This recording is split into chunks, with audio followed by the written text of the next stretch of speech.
모든 사람이 인생을 한 번밖에 살 수 없기 때문에 많은 시행착오를 겪게 되고 서툴기도 하죠. 그래서 우리 주위에 말과 행동, 삶에서 본받을 만한 멘토가 있다는 것은 너무나도 소중한 재산이에요. 그런데 이러한 멘토가 없다 하더라도 우린 주변에서 일어나는 사건과 많은 사람들을 통해서 배우게 되어요. 멘토와 같이 삶에 있어서 긍정적으로 도움을 주는 존재도 있지만 부정적인 면에서 나는 저렇게 하지 않아야지 라고 깨닫게 하는 대상을 우리는 반면교사라고 해요. 누군가 잘못된 길로 가서 망하는 걸 보고도 똑같이 그 길을 가게 된다면 너무나도 어리석은 행동이라고 할 수 있죠. 이스라엘은 이대 왕이었던 다윗 그리고 그의 아들 솔로몬으로 이어진 강력한 통일 왕국을 갖게 되었어요. 그렇지만 솔로몬의 아들 때에서 이스라엘은 반으로 나뉘게 되어요. 북쪽은 이스라엘 12지파 중 10지파가 속하게 되면서 이스라엘이란 이름을 가져가게 되고 남쪽은 유다 지파를 중심으로 두 지파가 속하게 되면서 유다라는 이름을 쓰게 되었어요. 남유다는 그래도 20명의 왕 중 절반은 하나님을 경외하고 하나님의 말씀대로 나라를 통치했지만 북이스라엘은 19명의 왕 중 단 한 사람도 하나님 말씀대로 살았던 왕이 없었어요. 결국 북이스라엘은 아수르라는 나라에 의해서 먼저 멸망하게 되었어요. 아수르에 의해서 민족들이 뿔뿔이 흩어지고 나라를 잃는 비참함을 당하게 되었어요. 그런데 이 모든 과정을 지켜본 남유다는 이걸 반면교사로 삼았어야 했는데 남유다도 하나님을 제대로 따르지 못하고 죄에서 벗어나지 못하고 있었어요. 하나님께서는 북이스라엘도 남유다도 사랑하셨어요.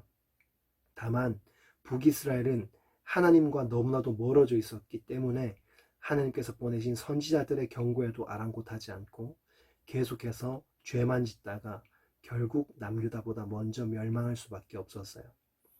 하나님께서는 남유다마저 망하기를 원치 않으셨기 때문에 이사야 선지자를 보내셔서 이스라엘 백성들에게 경고하셨어요.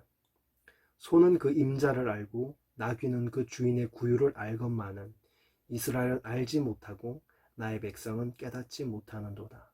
하나님께서는 먼저 자신을 떠나 죄 가운데 사는 이스라엘 백성들을 바라보며 너무나도 안타까운 마음을 드러내셨어요. 소와 나귀, 짐승은 자신의 주인을 아는데 이스라엘 백성들은 자신들의 참된 주인이신 하나님을 잊고 살아간다고 말하고 있어요. 우리의 주인은 우리를 억압하고 우리를 괴롭히는 분이 아니에요. 우리가 우리의 창조자, 우리의 주인을 떠나 살 때 우리는 고통당할 수밖에 없어요. 신실하던 성읍이 어찌하여 창기가 되었는고 정의가 거기에 충만하였고 공의가 그 가운데 거하였더니 이제는 살인자들 뿐이로다. 여기에 나오는 창기는 몸을 파는 것을 직업으로 하는 사람을 가리키는 표현으로 이스라엘의 육적, 영적 타락을 말하는 거예요. 실제로 성적으로 타락하기도 했지만 무엇보다도 하나님만 섬겨야 할 이스라엘 백성이 다른 존재를 사랑했기 때문에 비유적으로 이르는 말이기도 해요. 내가 그래도 왕년에는 잘 나갔어. 내가 한때는 그래도 라는 말은 현재는 그렇지 못하다는 것을 말해주는 표현이에요. 정의가 거기에 충만하였고 공의가 그 가운데 거하였더니 이스라엘에는 더 이상 정의와 공의를 보기 힘들 만큼 무너져 버렸어요. 내 고관들은 패역하여 도둑과 짝하며 다 뇌물을 사랑하며 고아를 위하여 신원하지 아니하며 과부의 송사를 수리하지 아니하는도다. 이스라엘 관리들은 사람으로서 마땅히 해야 할 행동은 하지 않은 채 나쁜 자들과 함께 어울렸고 뇌물을 챙겼어요. 또한 하나님께서 가난하고 약한 자를 돌보라고 성경 내내 말씀하셨지만 이스라엘 백성들은 힘없고 돈 없는 고아와 과부를 무시했어요. 그들의 예배는 어땠을까요? 사람들에게는 제대로 하지 못했더라도 하나님께는 잘했을까요? 사실 이거는 말이 안 되는 거예요. 하나님을 사랑하는 사람은 이웃을 사랑하게 되어 있거든요. 너희가 내 앞에 보이러 오니 이것을 누가 너희에게 요구하였느냐? 내 마당만 밟을 뿐이라. 북이스라엘 사람들은 이웃 나라들의 우상들을 대놓고 많이 섬겼지만 남유다 사람들은 조상 때부터 해오던 예배를 계속해서 드렸고 하나님께 예배 드릴 때마다 예물을 드렸어요. 그렇지만 그들의 마음은 하나님을 향하지 못했고 습관에 의해서 하게 되었던 거예요. 헛된 재물을 다시 가져오지 말라. 분향은 내가 가증히 여기는 바요. 성회와 아울러 악을 행하는 것을 내가 견디지 못하겠노라. 하나님께서는 예배라는 그들의 행위를 받고 싶으셨던 것이 아니라 그들의 마음을 받고 싶으셨던 거예요. 사랑하는 사람이 나와 함께 있긴 하지만 나에게는 전혀 관심이 없고 다른 사람에게 마음을 준다면 얼마나 괴로울까요? 하나님께서는 이렇게 죄 가운데 있는 이스라엘 백성들을 향해 이사야 선지자를 통해 다시 용서의 메시지를 전해주세요. 너희의 죄가 주홍 같을지라도 눈과 같이 희어질 것이요 진홍같이 붉을지라도 양털같이 희게 되리라. 하나님께서는 하나님의 말씀을 저버리고 죄와 악을 일삼고 있을 때에도 이스라엘 백성들을 여전히 사랑하고 계셨어요.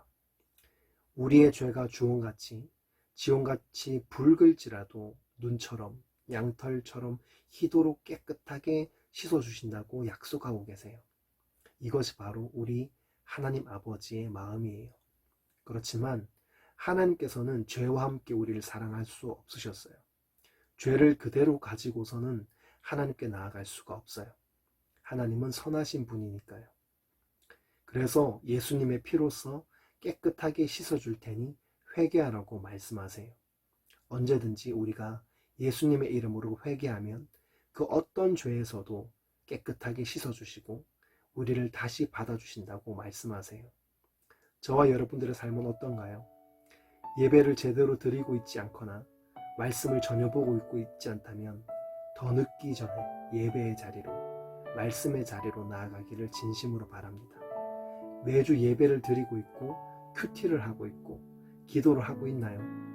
그렇다면 너무나도 귀한 행동들이에요. 그렇지만 혹시나 마지못해서 하고 있거나 습관적으로 하고 있다면 하나님께서는 우리의 행동보다 행동 속에 있는 우리의 마음을 더 원하신다는 것을 잊지 않기를 바랍니다. 다음에 또 만나요. 샬롬.